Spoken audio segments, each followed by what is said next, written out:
दोस्तों, दूसरे चरण की वोटिंग के बीच नीतीश कुमार जेडीयू कार्यालय पहुंच गए हैं। अचानक वो कार्यालय पहुंचे हैं, वॉर रूम में पूरा निगरानी कर रहे हैं, जायजा ले रहे हैं किस वजह से नीतीश कुमार पहुंचे हैं, सब जानेंगे। हमारे साथ चंद्रकांत जी है। चंद्रकांत जी, नीतीश कुमार अचानक वोटिंग के बीच में अचानक से कैसे पहुंचते हैं वहां? देखिए, नीतीश कुमार, आप जानती हैं कि दूसरे चरण का मतदान चल रहा है और एक खबर और सामने आई कि नीतीश कुमार इन दिनों ललन सिंह और संजय झा से खासे नाराज बताए जा रहे हैं। इस बीच ये तस्वीरें जो आप देख रहे हैं, नीतीश कुमार अकेले पहुंचे, उनके साथ कोई आपको ललन सिंह नहीं दिख रहा है, आपको अशोक चौधरी नहीं दिख रहे हैं, आपको संजय झा वहां पर नहीं दिख रहे हैं।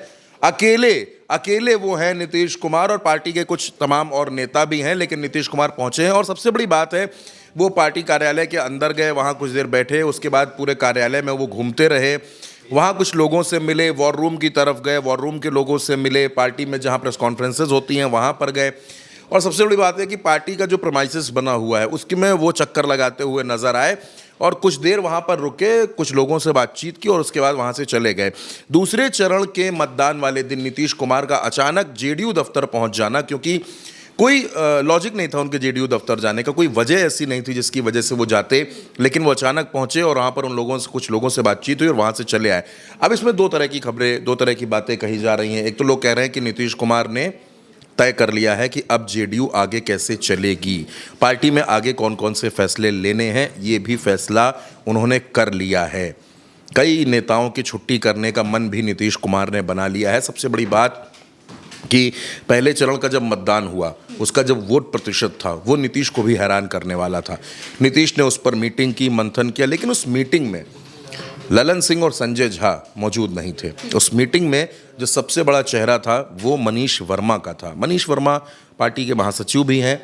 इससे बड़ी पहचान उनकी ये भी है कि वो पटना के डीएम भी रह चुके हैं, नालंदा के रहने वाले हैं, उसी नालंदा के जहाँ के नीतीश कुमार रहने वाले हैं, और वो उसी जाति से आते हैं जिस जाति से नीतीश कुमार आते हैं। इस वजह से भी वो नीतीश कुमार के बड़े करीबी हैं। पिछले कुछ दिनों से माना ये जा रहा था कि मनीष वर्मा नीतीश कुमार के उत्तराधिकारी होंगे, नीतीश के बाद पार्टी किसकी होगी, मनीष वर्मा की होगी।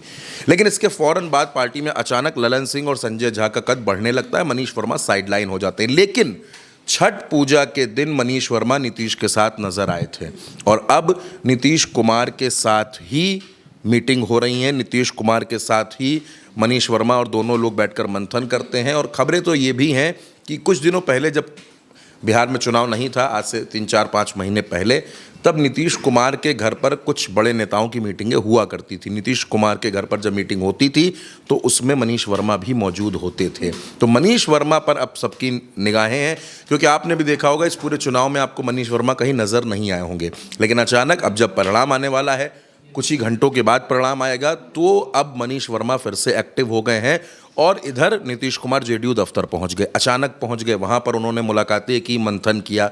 लोग ये कह रहे हैं कि नीतीश कुमार की जो नाराज़गी थी, जो नाराज़गी पहले चरण में नज़र आई वोट को लेकर, जो नज़र आई सीएम के कैंडिडेट को लेकर कि आपने घोषित नहीं किया, फिर राजनाथ सिंह का एक बयान आता है, अमित शाह का एक बयान होता है, नरेंद्र मोदी कहते हैं कि मैं एनडीए सरकार के शपथ ग्रहण में आऊँगा, नीतीश कुमार उनकी रैलियों में नहीं जाते हैं।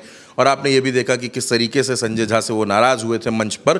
तो अब नीतीश कुमार, क्योंकि नीतीश कुमार, आप ऐसा मत सोचिए कि जो खबरें जनता देख रही है, आप देख रही हैं, हम देख रहे हैं, नीतीश नहीं देख रहे हैं। नीतीश को इस बात का कहीं ना कहीं से एक डाउट है कि उनकी पार्टी को तोड़ा जा सकता है चुनाव के बाद, और बीजेपी उनको उनके सहारे चुनाव लड़ करके परिणाम आने के बाद उनको किनारे लगा सकती है, क्योंकि नीतीश नहीं चाहते थे कि चिराग पासवान को इतनी सीटें दी जाए, लेकिन वो सारी चीज़ें बीजेपी ने की हैं।